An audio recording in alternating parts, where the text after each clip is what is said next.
النهارده كان كلاسيكو انجلترا ما بين السيتي وليفربول، وده ما يهمناش في حاجه لان الاثنين اللي يخصونا ما جوش، لا صلاح ولا مرموش.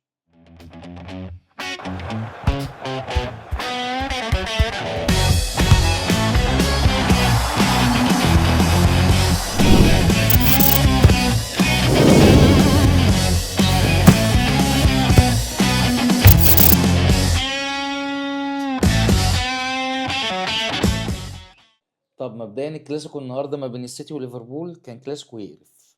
الاتنين كورتهم كانت وحشه. هو عامه فرق الدوري الانجليزي كلها بقى فيها حاجه غلط. الكوره بقت بترجع لورا عندهم مش بتطلع قدام. الكوره بدل ما بقى فيها لعب بناخد ريسكات، عايزين نطلع كور نلعب باصات. لا، كله عايز يقف في مناطقه ويفضل مأمن، واهم حاجه اللي هو ما يلبسش الجول وبيلعب على السيف بس. سيف بس بمعنى ايه؟ انا هطلع اتقدم بالكوره وهخطف اي حاجه ثابته، ركنيه، كورنر، اوت، اي حاجه تجيب لي كوره ثابته اعرف اصنع منها فرصه. ده اللي بيعمله بيب جوارديولا، ونفس اللي بيعمله ارن سلوت اللي هو تقريبا ممول صفقات دي لغايه دلوقتي نص كام؟ نص مليار. ممول صفقات بنص مليار جنيه. واحد زي فيرتس ده المفروض اللي هو لعيب كرييتور، مش موجود.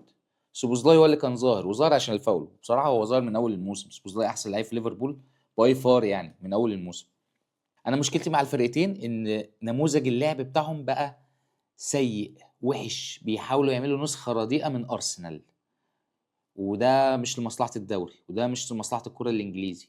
الكره الانجليزي او كدوري انجليزي عامه معروف اللي هو فيه تنافسيه. التنافسيه ما زالت موجوده، لكن كمتعه مشاهده انا كمشاهد وانا قاعد ببص على الماتشات انا ما بقتش معجب بالمنتج اللي انا شايفه.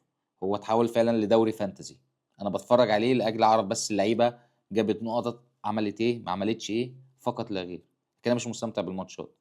وعلى سيره ارسنال والكور الثابته، ارسنال بقى لها دلوقتي 3 ماتشات بتلعب اوبن بلاي وبتحاول تحسن من اسلوب لعبها، وده راجع للعيبه ذات نفسها. اللعيبه ذات نفسها طلعت في كذا لقاء صحفي بيقولوا ان هم مش راضيين عن اسلوب اللعب. يعني هم اللعيبه ذات نفسهم زهقوا، اللي هم بيعتمدوا بقى على الركنيات والكور الثابته والكلام ده. يمكن ده راجع بسبب ميكيل ارتيتا، بسبب اللي هو عنده كذا تروما من اللي هو خسر قبل كده الدوري من السيتي مره واتنين، ما عرفش ينافس، لعب كوره جميله وما جابتش نتيجه. بس هي الكوره بتاعته دي هتوصله اللي هو هيسمى تقريبا اسوأ فريق انجليزي خد دوري. طب يا سيدي هتكسب الدوري، الف الف مبروك انت وجماهيرك اللي فرحانه بدوري هيجي باسوأ شكل ممكن، وهيتقال عليكم اسوأ فرقه في انجلترا كسبت الدوري. لكن ما حدش في العالم كله هيعترف ان انتوا بتعرفوا تلعبوا كوره ممتعه. خليكوا كده، هو ده اخركم. وبالنسبه لجماهير ارسنال، انا دلوقتي بصور الحلقه من بعد ما ماتش ليفربول والسيتي خلص بفتره طويله، يعني تكاد تكون كسر ال 12 ساعه. هو انتوا قلقانين من ايه؟ انا اول مره اشوف جمهور مرعوب من المنافس بتاعه في المركز الثاني فارق عنه 6 نقط وحاسس ان هو خسر الدوري. يوتيوبرز، ناس عاديه على السوشيال ميديا، على اي بلاتفورم، كلهم قلقانين وبيصوتوا. انتوا بتصوتوا على ايه؟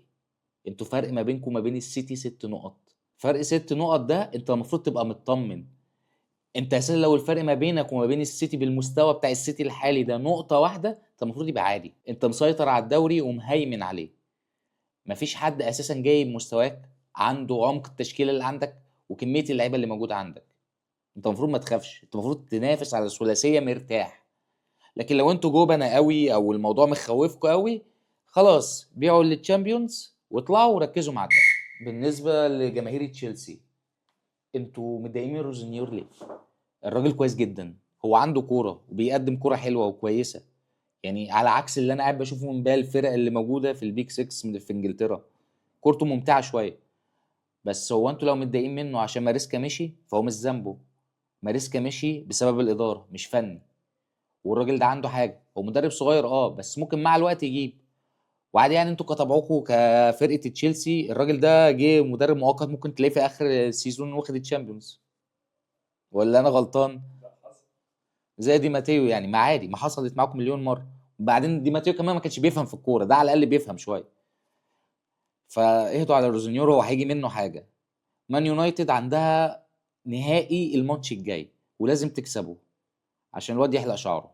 كفايه عليه كده يا جدعان، ارحموا الواد وعايز يحلق. Well, it's over between Ruben Amorim and Man United. I've got mixed feelings. I do genuinely think something was building with him as manager, and I'm never really a fan of sacking a manager before he's had proper time and backing. If the final straw was his reaction in the press conference yesterday, the owners need to check their egos and take accountability themselves. But on the other hand, I definitely saw it coming a while ago. Results are what keep you in a job as manager, and results just haven't been good enough. Also, when you get a reputation of not winning enough, no matter what you do, it will always come back to haunt you. My main problem with it is what's next. Who comes in to replace him? Because off the top of my head, I can't really think of anyone. And whoever it is, will we just see the same cycle play out again? Build towards their system, build towards their philosophy, and then they'll be gone too and we start again. When does the rebuilding actually start, and where will it end? I think the best option for right now is to bring in a club legend like Solskjaer or Van Nistelrooy, who the fans will give more time to. I think that's also why they've chosen Darren Fletcher to take charge against Burnley on Wednesday.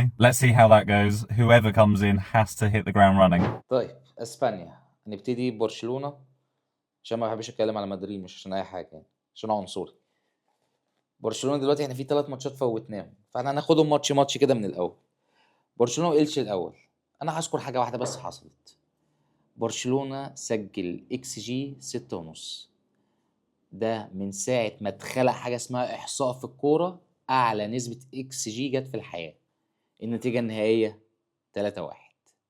3-1 ده يعني ايه؟ يعني اللي انا شخصيا كنت انا المهاجم. ده مش فران توريس، ما اكيد ده انا. ما حدش عارف يفنش قدام. الماتش ده كان بالميت يخلص 7-8. فده كده ايه؟ بوادر مشكلة. رحنا الماتش التاني بعد كده، الكاس الباسيتي، الاكس جي برضو كان عالي. النتيجة كام؟ 2-1، وربنا ستر في اخر دقيقة جيرارد مارتين شايل الكورة من على الخط، كنا ممكن نتعادل بيها. كان هيبقى منظرنا موزع، كنا هنبقى عاملين زي الريال. الحمد لله اللي ربنا ستر ما بقاش عاملين زيهم. فده برضو يدل على ايه؟ ما عندناش مهاجم، عايزين نجيب مهاجم. مين المهاجم اللي هيجي؟ هو انا كل اللي سامعه واحد بس اللي هو اللي ممكن يجي. كان اسمه ايه يا ابني؟ اللي هو بتاع اليوفي. فلاوفيتش، عشان هو الفري. طيب ما هو فلاوفيتش يفرق ايه عن فران توريس؟ الاتنين زي بعض، ما فرقتش في حاجه. الاتنين واحد، اقسم بالله. كده احنا ما حليناش حاجه. لو برشلونه ما جابتش مهاجم عدل الموسم الجاي، انا بريك كده. لما تجيبوا مهاجم هبقى ارجع اكمل. انا مش هقدر اكمل معاكم وانتوا كده بالشكل ده، لان الراجل ده عامل اعجاز بكل ما تحمله الكلمه. الراجل ده في ماتش الباسيتي وراك اللي شخص زي جيرارد مارتين انا بحبه عامه، بس هو لعيب افريج جدا. هو دكه في اي نادي، يعني مش هقول لك حتى يلعب اساسي في اي نادي اسباني، هو دكه. عمل منه حاجه، صنع له مركز مش مركزه، يعني خلاه يلعب قلب دفاع وخلاه يطلع له قدرات. وجي في الماتش الثالث بتاع ريال مايوركا اخيرا شفت حاجه من راشفورد. طلع له صوت، بقى بيضغط وبيشوط وبيحاول على الجون. ولو ان هو ما عملش الاسيست ولا جاب جون في الماتش ده، بس ده بالنسبه لي انا ده كان احسن ماتش شفت فيه ماركوس راشفورد في الموسم كله، لانه اول مره الاقيه بيضغط، عنده قلب وبيجري. في ماتش ريال مايوركا انا خدت بالي من حاجه غريبه. هانز فليك لاول مره يتحول من طريقه لعب ال 4-2-3-1 لل 4-3-3 الصريحه. بس مش 4-3 الصريحه كده عاديه، هو عمل فيها حركه غريبه. خلى الوينجات اللي هم في الماتش ده كانوا لامين يامال وماركوس راشفورد يمسكوا الخط، ما يدخلوش لجوه، ما يضموش. واللي بيدخل ويضم مين؟ الباكات، كوندي وبالدي. وده خلانا نشوف تحسن حتى لو بسيط في مستوى بالدي، ودار شويه على مصايب كوندي اللي بيعملها ورا. وعامه مصايب كوندي اللي بيعملها ورا دي مش لان كوندي هو سيء كبني ادم او كلاعب في البوزيشن ده، لا، هو كوندي استنزف. هو لعب موسمين تقريبا بدون ما ياخد راحه ماتش، لغايه لما اتصاب قبل ماتش الانتر بتاع العوده الموسم اللي فات. هو طبيعي اللي هو بيدفع ضريبه ده الموسم اللي احنا فيه ده دلوقتي. هو فعلا مش قادر، هو فاقد التركيز، دي حقيقه. طبيعي، بني ادم محتاج يريح. وجود جوا كانسيلو هيديله النفس ده برضه، لان جوا كانسيلو هيعرف يسد معاه في الناحيتين، يريح كوندي ويحط ضغط على بالدي. لان من ساعه ما كانسيلو جه بالدي ابتدى يتحسن تدريجي، وابتدى اشوف له ادوار اكتر في الملعب، في زي ما بنقول كده جرينتا، حميه، بقى عنده مجهود اكتر، بقى عايز يعمل حاجه اكتر. ومارك برنال ده اللي انا قلت عليه اللي هو شبه سيرجيو بوسكيتس ده، جاب الجون الثالث. انا مش مشكلتي في الجون، او يعني مش بقول اللي هو حلو عشان جاب جون، ومش مطلوب منه يجيب اجوان، بس بجد بجد اللعيب ده فارق. ده قدام كده انا متخيله اللي هو جنب بدري، وهيبقى معاهم فيرمين حتى مش ديونج، لان ديونج انا بالنسبه لي كبير عن باقي خط النص الموجود. لكن بدري وبرنال ومعاهم فيرمين لوبيز، انا شايف ان ده خط نص المستقبل بتاع برشلونه. انا مضطر اسف انا اتكلم على ريال مدريد. المهم يعني احنا فات لنا ماتشين لريال مدريد. ماتش رايو فاليكانو اللي ما كانش فيه اي حاجه جديده، نفس الكلام اللي قلناه، منظومه ضغط فاشله، لعيبه فاشله، مش عارفين يعملوا اي حاجه في ارض الملعب. كل اللي زاد بس اللي هم ابتدوا يبقوا ممثلين اكتر. وصلنا لاخر ربع ساعه في الماتش بقوا كلهم بيخشوا ضربه الجزاء وبيحاولوا يترموا عشان ياخدوا ضربه جزاء. فبس ربنا كرمهم يعني، او كرم ابراهيم دياز عشان هو الواد غلبان برضه لسه مضيع ضربه جزاء بتاعه المغرب، جاب ضربه الجزاء اللي كسبوا بيها. اقعد اتريق لا ما هو مش هو اللي شاطها، خلى مبابي يشوط. هو تصدق تقريبا والله ممكن هو عيل كياد يعني، هو عيل توكسيك يعملها.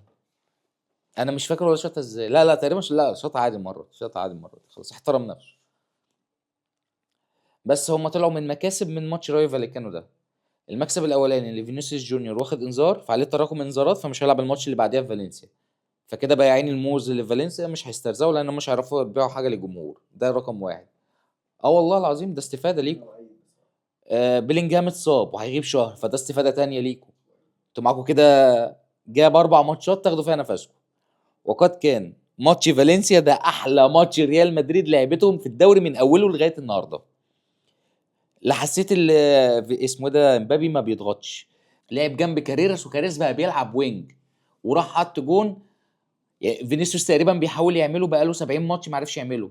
لم اللي فينيسيوس عايز يعملها دخل لجوه وقطم ولم 3 وحط الجون الباك. امبابي اقل واحد تاثيرا عامه، ما كنتش حاسس بيه طول الماتش لغايه الجون الاخير.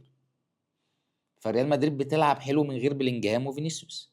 الحل قدامكم، بلاش عمى وعمش، بلاش عمى وعمش. يعني اتمنى ان ده يكون مسج للاداره اللي هو شيلوا دول عشان تمشي، يا تشيلوا مبابي يعني شوفوا انتوا عايزين مين. لكن بيلينجهام مش هيفكوا. فقدامكم 3 ماتشات تتبسطوا بالفريق، تتفرجوا على اداء ونتيجه. وانا اتوقع ان مدريد هيكسب مثلا ال3 ماتشات الجايين دول طول ما الاثنين دول مش موجودين. لا بس فينيسيوس هيبقى ما على الاقل بيلينجهام برضو يخف شويه، يبقى فيه حركه شويه في الملعب. ومصلحتكم انكم تلعبوا قدام بنفيكا من غير بيلينجهام عشان ما يحصلش فيكم تاكلوا نفس العلقه بتاعت المره اللي فاتت. وده كان ملخص الجوله دي من الدوري الاسباني والدوري الانجليزي اللي اصبح دوري سيء جدا للمشاهده. يعني اتمنى ان الجوله الجايه تبقى احلى. واشوفكم ان شاء الله يوم الخميس عشان عندنا ماتش مهم، نص نهائي الكاس اللي انتم مش فيه بتاع اتلتيكو مدريد وبرشلونه. سلام.